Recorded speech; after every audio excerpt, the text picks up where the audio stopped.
Hey y'all, Alex here at your home of the Music Deep Dive, and today it's time for part 6 of my record collection, vinyl collection tour. So, thank you so much for continuing to support, but I'm not going to waste any more time. Let's just go ahead and get right on in. And we're going to start off with a stone cold classic of a live album, Johnny Cash at Folsom Prison. The cover for this one has certainly seen better days. It's got a lot of like markings on the front of it. It's not completely split on the side. It looks like it was split, but it's been sealed in some way. But not great condition. But still, it's a very important album for me to own. Johnny Cash, it is the only Cash album that I own on vinyl. I own a couple of others on CD. But Cash is an interesting character, and really, I think about my own relationship with country music in general. Which has been a complicated one. It was something where I think I acknowledged it as a guilty pleasure when I was younger, on some level, but never really engaged with it super hard. And even still, now I find myself having not engaged in it as much as I would like to. I am familiar with a decent chunk of Johnny Cash albums, and I enjoy them quite a bit. Willie Nelson, Merle Haggard, delving into even more modern country. Like, I'm pretty open to a lot of country pop, as we'll find out when we get towards the end of these videos. Keith Urban being one that I'm especially partial to. But I've never really engaged with the culture as much as I would like to, and this is the type of album that reminds me of why that is so important. The image of Johnny Cash as this, supposed former convict, etc., and what he represents to the people in the prison. Similarly with the San Quentin album, which I think as an album, sometimes I wonder if that's even a little bit stronger musically. But it's hard to recreate the environment of the Folsom Prison album. I think maybe the atmosphere of that record is what kind of pushes it above everything else. But yeah, it's a strong record. Cash is a very, very solid entertainer. Always was. And I think it is funny to compare the outlaw country side of Johnny Cash with like the variety TV show side of his, with all the TV shows that he hosted or co-hosted back in the day. The two don't always gel super well. But on the topic of country music, I have had in my queue for forever Tyler May & Co.'s podcast, Cocaine and Rhinestones. I've heard him talk about it, and kind of the research behind it. His research process actually serves as kind of an inspiration for mine in a lot of ways. But in this weird twist of irony, I actually haven't taken the time to listen to the podcast because it's one of those things where I know I would obsess over it if I started listening. And so I've kind of waited for a time to allow myself that opportunity to get invested. But I think now it'll have to be soon. And I'm kind of keeping myself accountable, I suppose, by saying that out loud to all of you. So there you go. A little bit of a tangent. Forgive me and thank you. Nick Cave. Next, I have 2 Nick Cave records. This one I recently acquired. This is Skeleton Tree. I don't know where this ranks in my Nick Cave ranking because I have heard all of his stuff.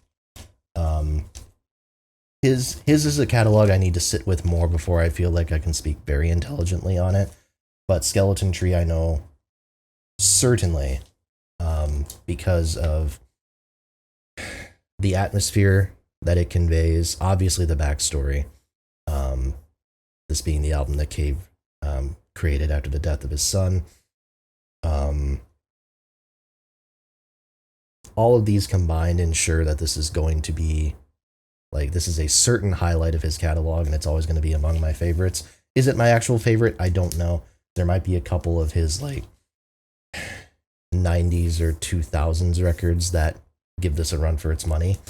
But this album is I love the darkness of it. I think the textures are great. And I think it signifies a new era in his career, which we're really starting to see with kind of these following releases. Ghosteen being one of them, which I also love. This is, the whole sequence of events surrounding Cave's son's death has definitely pushed him to explore these darker signs of mortality and the meaning of life in maybe a more blunt manner than he ever did before, which I think is fascinating. Again, Cave's always been a pretty dark guy, and you can tell that even in his earliest records that he's willing to delve into these more sinister ideas. But this feels more real, feels more personal, and I don't think he's ever I don't think he's gotten away from that since this album, even though it came out. When did Skeleton Tree come out? 2016? Something like that.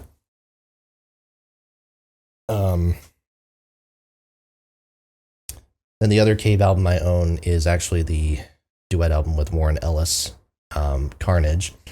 Kind of hard to... it's a little bit hard to characterize it just as a duet album, because Warren Ellis is a member of the Bad Seeds, has been a very important collaborator of Nick Cave's for a long time. So in a way, this is just essentially giving him proper co-artist credit. I think I got this record because I did really like it, and then I ended up jumping on it when I found it at a clearance sale for $13. But it was really, really good. Definitely one of my favorites from 2021 when it came out. And again, even though this is kind of billed as something slightly different from his Bad Seeds repertoire, you still have that element of somberness in this music that hasn't left since the Skeleton Tree era. Have I heard this album all the way through? I don't know that I have. I know a couple of the songs on it. Peter Cetera, Solitude, Solitaire. This was I think this is his second album, if I'm remembering correctly. And Cetera's solo was interesting. We're going to be talking about Chicago actually quite a lot in this video, which might surprise some people. But Cetera's solo, I think, is clearly much weaker than the stuff he did with Chicago. It's kind of like the Phil Collins solo relationship. People say, oh, Peter Cetera solo and the Chicago, David Foster era, sound the same. Same as Phil Collins solo and the Genesis, 80s Genesis sound the same. And I've never agreed with that, never in the slightest. The difference being that I think Phil Collins solo sometimes was better than the stuff he was doing with Genesis, and I don't think that was ever the case with Peter Cetera. I think Cetera is a great frontman, and we'll talk about him more when we talk about Chicago. But great frontman, great musician, really underrated bass guitarist. But put him as the featured guy without the band supporting him, and he sort of struggles. I think the flaws in, or not the flaws necessarily, but kind of the eccentricities, to use that word again, of his singing approach, that kind of closed jaw singing style that he does, become more pronounced and a little bit more difficult to kind of overlook when he's just kind of doing his own thing. So the songs in there I think are okay, the ones that I know, but it would not top anything that he was doing on Chicago 16 and 17, not by a long shot. A few more albums to get to before that, though. Harry Chapin, Verities, and Balderdash. This is the album with Cats in the Cradle on it, which is a great song, although I think it's one that I don't think the theme will ever not resonate with me on some level, especially being a guy. I'm not a father, but I am a son of one. So, obviously. So, I think that father-son relationship speaks to me pretty strongly, and kind of not wanting to be in the position that the narrator and the son are in that story. But musically, I don't know. The musical side of it has kind of grown off of me a little bit over time. Um, and I heard, man, yeah, I wish I had more to say about this record. I think I heard it once, long time ago, and Cats in the Cradle was so obviously the best thing on here. I didn't really have time for anything else. I've heard a couple of his other songs, and they're pretty good, but whether it's his voice, which is kind of, he makes it very light on Cats in the Cradle, but his voice actually is like really rough for the most part, which I don't know that I love personally. Um, so I don't think he's connected with me in the way that some of the other like singer songwriters from the '70s have. But again, like all of these, um, I'm gonna give him a proper chance at some point down the line. I'm just maybe not in as much of a rush to. But Cats in the Cradle is still a really good song. Self-titled album by Blondie Chaplin. Blondie Chaplin, member of The Flame, the South African rock band. Chaplin then probably easily the most famous for joining the Beach Boys temporarily, appearing on the Carl and the Passions and Holland records. I have not heard this album yet, actually. I've heard, I think, one song on it. Chaplin is he works really well as a lead singer who plays in a band. He has a really great energy about him. He's, again, a unique singing style. I don't mean just because of like the accent or anything, but he sounds a bit Carl Wilson like at times. As far as like when he gets into like his higher register. But he can also like wail too. A lot of blues in his sound, which makes sense considering he played with the Rolling Stones for quite a while as part of their live band. So, haven't heard it yet, but I am going to be hearing it for another project that I'm working on, which I hope to announce to people sooner rather than later. So keep your eyes out for that. Wink, wink. And this one, so this cover is split to hell, and I'm pretty sure the record is a little bit cracked or scratched, not cracked. Ray Charles, Modern Sounds in Country and Western Music. Now, if you were to ask me, so this is an extremely important album, as many people know. Just kind of that merger of popular country and western styles with soul music, and kind of seeing the actual like connections there, the very real connections there. Really just kind of the genre bending that is going on with this album is very important. That said, is it my favorite Ray Charles album? I don't know. I think the actual like the first Atlantic record that he did, which yeah, it's a singles compilation, but I do kind of tend to prefer it sometimes. But this is really great. All the same. Ray Charles is there's there's baggage that comes with Ray Charles, as there is with a lot of musicians, so you have to acknowledge that. And I think the abuse allegations and stuff like that that are with him, that go with his story. But but on a musical level, the influence of Ray Charles, I think, is easy to kind of overlook nowadays because we are so far removed from it. And when we think of like 50s artists, we normally gravitate to like more straightforward rock and roll artists, like your Elvises, like your Chuck Berrys, etc., etc. But Ray Charles is a game changer as far as like the stuff that he brought from gospel music and R&B music and things like that, and how he incorporated this idea of like raunchiness in songs. Honestly, he was a game changer in a lot of ways, and he definitely deserves his due. So let's continue giving it to him, keeping in mind everything else, obviously. But now it's time for Chicago. I actually have quite a lot of Chicago albums. in part because they're very easy to find. Like this. This is their debut record, Chicago Transit Authority. I'll show the backside so the cover will show off better. Gatefold album with photos, etc. This is $1. I bought this for $1. So their albums are very, very easy to find used, and they are, I think, more rewarding than a lot of kind of bargain bin records that you'll find, especially this one. I don't think they ever surpassed their debut.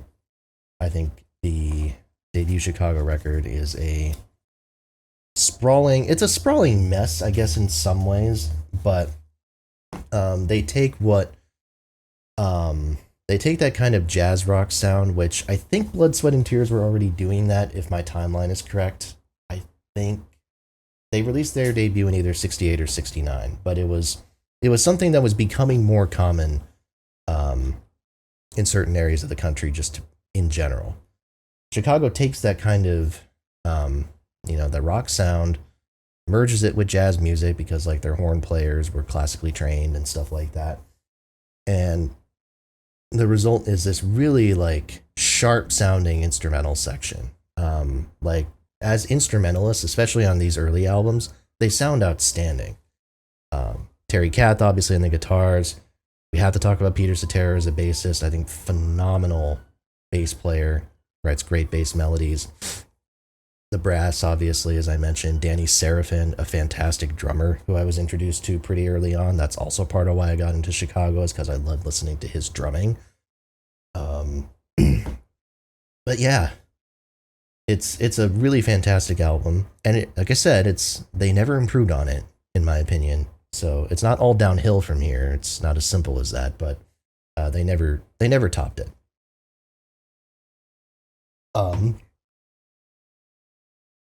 Although they come pretty close with Chicago 2. They come pretty close. It's still it's a noticeable difference, but because I think the songwriting, like I don't think the hits are as good except for 25 or 6 to 4.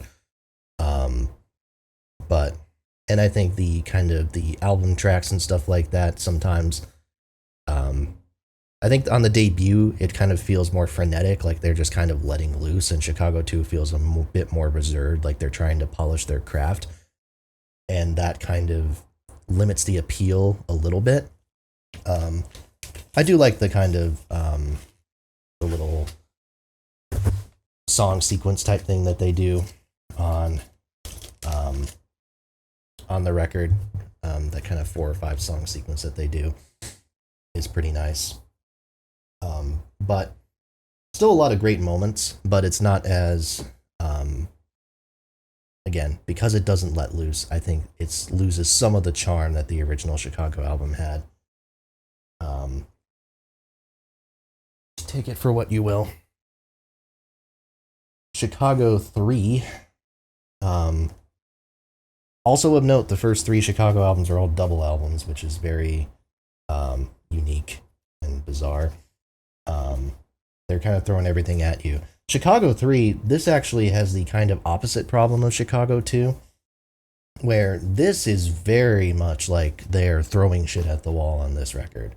In some ways, it is kind of their most like experimental work in general, but you lose a lot of the polish as a result. And so a lot of these songs turn into just straight up jams. And the debut album kind of balances that. There's some jam stuff, especially on the second half of the record, and first half of the record you have more straightforward polished numbers. And this one is very, very jammy for the most part, which I think does it a little bit of a disservice. I would say I like Chicago 3 less than Chicago 2, if I had to compare the two. And we continue with the numbering, because they like to do that. So Chicago 4, that's a 4-piece live set at Carnegie Hall, which I've thought about getting before, but I couldn't really justify it, especially because the Carnegie Hall shows sound pretty fucking awful, if memory serves. But Chicago 5, this is actually, I think, my second favorite album of theirs after the debut, because they have the sense to limit it to a single record. I'll show you the gatefold, but there's nothing here. Just wood, which I suppose is cool. Nice texture to the actual LP cover too. But Chicago 5, I think this is where the polished songs, like they are writing kind of these through composed type of ideas, and it's really solid. This is just a really consistent and strong front to back album. Saturday in the Park obviously being the biggest hit, although I am partial to the opening track, a hit by Varese. Tribute to that composer, Edgar Varese, who did a lot of kind of experimental stuff with like electronic music and things in the early part of the 1900s. So I'm going to plow through the rest of these Chicago albums, because after these first few, they definitely get worse. And also, a lot of these albums I have not heard in a considerable while, apart from select songs. So my memory is going to, like, it's going to get a bit mixed up for some of these as far as like the distinctions between them. So, but I don't think they have an awful album, at least of the ones that I've heard. I think when I explored their stuff, I stopped after like Chicago 18 or 19, I think. I don't think I made it to the 20s. So in other words, I didn't make it past the 1980s. Chicago 6, good album. Feeling Stronger Every Day is on here, which I think is one of their best hit songs. Again, it has a lot of the same strengths as Chicago 5. It's just, I think it is a weaker crop of tracks overall. Maybe the production is a little bit weaker as well, but a lot of the same kind of advantages and things like that. I don't own Chicago 7, which kind of surprises me, because 7 is an interesting album. It's a double album. It's them trying to return to the jazz rock, jammy sound, which works pretty well. Not fantastic, but pretty well. Chicago 8, I actually don't remember liking very much. I remember this has Old Days on it, but I thought this was a major step down compared to everything that came before it. And real quick, this is Chicago 9. This is actually a greatest hits compilation from the era. So actually, I think this album sold extremely well, if I remember correctly. And one of the only non-used records of Chicago's there, I guess, or one of the only ones I didn't get secondhand. I think that one came to me in another collection.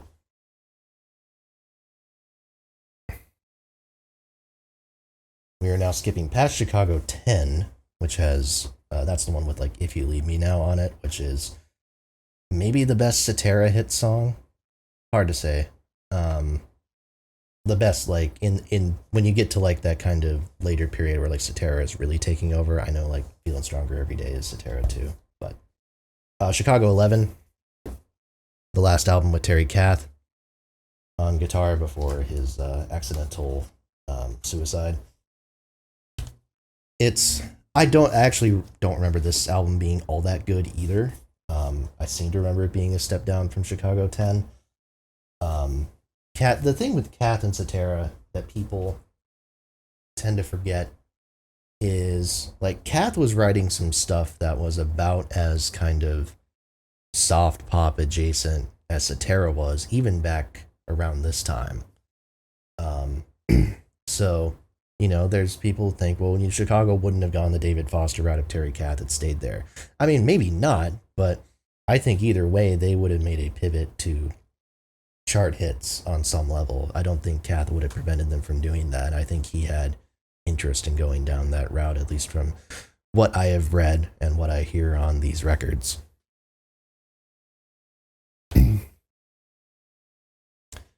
Hot Streets, which is not very good.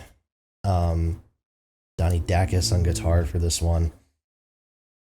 The thing with Hot Streets is, I don't know, it's pretty, again, it's not very good. It's not very good. I shouldn't say it's bad. It's more just very unremarkable. Dacus was a very anonymous guitar player for the band, and kind of cool. I'm pretty sure you have the Bee Gees adding some backing vocals there because they recorded Hot Streets at the same time that the Bee Gees were doing Spirits Having Flown. So then Chicago added trumpets to like Too Much Heaven and songs like that. But no, Hot Streets I don't think was the band's biggest misstep. Um, these next two albums I think are actually both worse. Is this the worst Chicago album that I've heard? It might be. Chicago 13. They really dig into like the disco shit here. With Street Player like opening up the song, which is a Danny Seraphin co-write, which I suppose is interesting. But the band at this point were all, I think by their own admission, they were pretty miserable. Again, they didn't get along with Dacus very well. Robert Lamb was very much in the throes of addiction at this time, and he would eventually he wasn't kicked out from the band, but he was kind of coerced into going into rehab, and ends up not really appearing on much of the Foster stuff at all. So this is a period where they're just trying to stay afloat and they're doing whatever they can, and it's not really working very well. Chicago 14, which the fuck is this cover? I seem to remember this being better than Chicago 13, but I couldn't tell you a damn other thing about this album if I'm being honest. I think in some ways, I guess it does feel like it is setting the stage for the Foster stuff. I think some of Cetera, like the stuff that Cetera adds to it, feels like it's building towards that standpoint. Like he's starting to write songs in that milieu. I don't know. I seem to remember there being a connection when I heard this, which would have been probably 6 or 7 years ago now. But now we get to Chicago 16, the first David Foster album, Bill Champlin on here as well.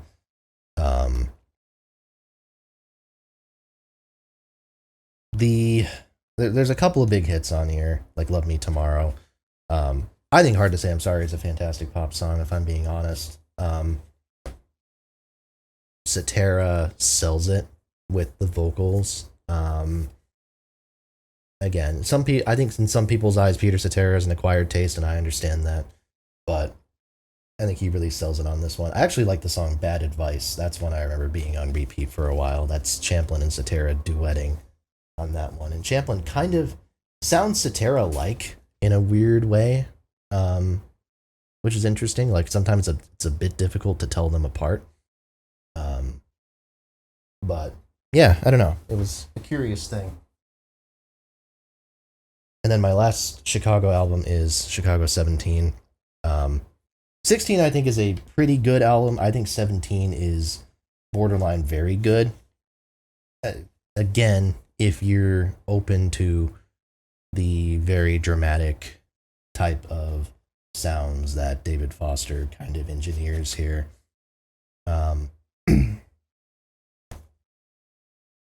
You know, it was a major record. It was a very major record, and it should not, like, the way that it's described.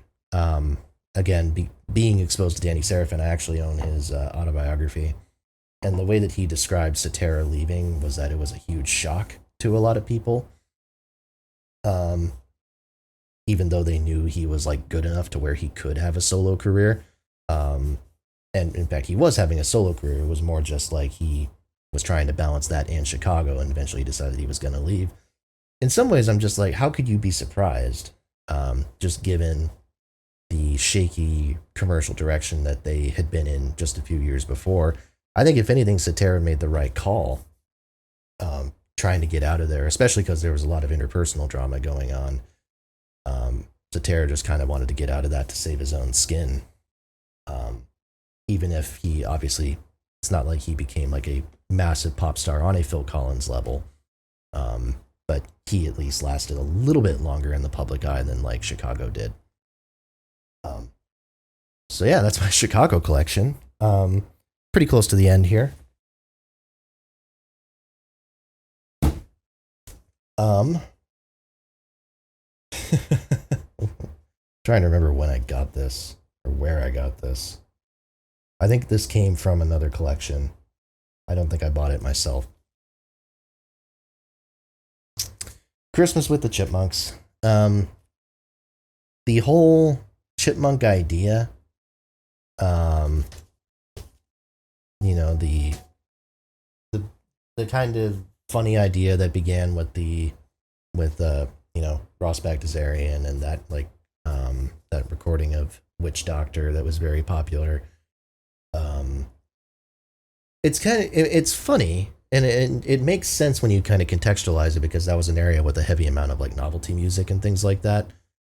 Um, but what the Chipmunks transformed into this kind of multimedia, like, not empire, this isn't fucking Disney we're talking about, but a conglomerate, a kind of a force of nature to be reckoned with. I mean, how many TV shows, how many TV specials, films, theatrical releases now, albums.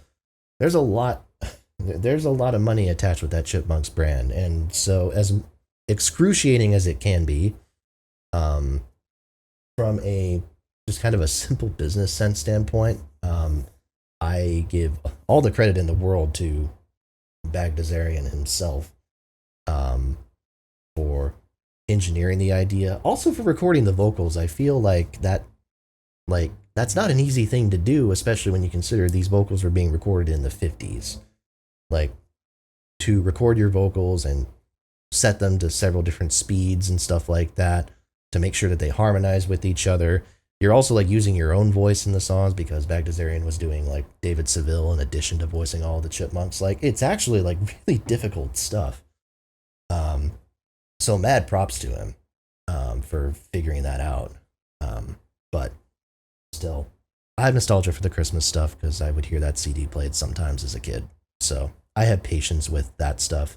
It's more the like the contemporary films and things like that that I have a bigger problem with. But I will not use this to go on an Alvin and the Chipmunks tangent. I will not.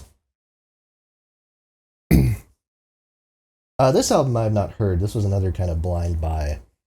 This is Meg Christian, I Know You Know, a folk album from '74,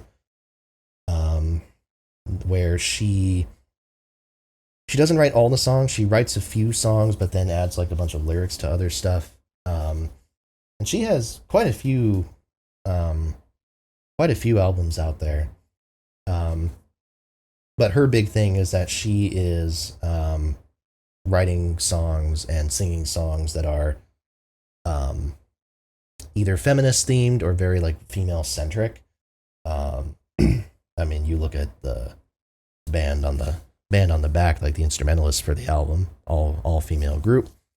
So thought it was a really cool concept. Like I said, I've not gotten around to listening to this quite yet. But I had heard of her before, and I had heard of her kind of renown for being kind of this feminist folk singer. So I thought it was really cool, and I'd like to explore that, and I'm excited to listen to it at some point in the near future, hopefully. And we're going to end this on kind of a mixed note because I'm going to go from a really cool, by the sounds of it at least, a really cool person with political views that I identify with and agree with and advocate for. Switching from her to Eric Clapton. So, the less said about Eric Clapton's political views, the better, in my opinion. I have 3 records of his to show you. Because I did, for whatever reason, I actually did binge his whole catalog one time. I feel more educated for it. However, I also feel like my time was wasted on some level with a lot of those albums. Slow Hand is probably his best album if you're excluding the Derek and the Dominoes stuff, because it has the most amount of, the largest amount of like radio songs. Wonderful Tonight and Lay Down Sally like I knew in my sleep because I heard those damn things on the radio all the time. But I mean, in reality, this is the most focused that Clapton had been in his solo career, like to date. Really, after he left Cream, apart from the Derek and the Dominoes thing, which again was a band project that people on YouTube attribute to Clapton, and they include in Clapton ratings for whatever fucking reason. His solo albums, I think, are very unfocused before this. Even like 461 Ocean Boulevard, I think, is kind of an unfocused album. So Slow Hand, though, he's like really in the pocket, and he's really got it figured out. And I think it's an album where there's just solid song after solid song, and some great stuff on there, without a doubt. This one I got as part of another collection. I actually don't think I've heard this all the way through. This is Just One Night, the live album from 1980, I think. Yep. This era of Clapton, I mean, this is like right before 80s Clapton, which is across the board. Like, until you get to Journeyman at the very end, 80s Clapton is a pretty huge slog.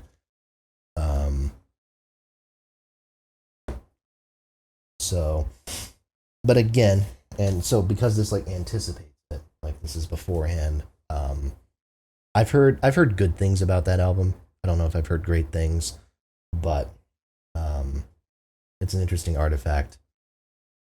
Clapton, so Journeyman was kind of his comeback album in a lot of people's eyes, and I do think that's quite a strong album for the most part. But to me, where it's at is actually 90s Clapton. He only has 2 proper releases in the 90s, discounting the Unplugged recording, which I actually like the Unplugged recording a fair bit too, but From the Cradle is a blues cover album, which I think is really strong. He really just gets into that shit and really eats it up.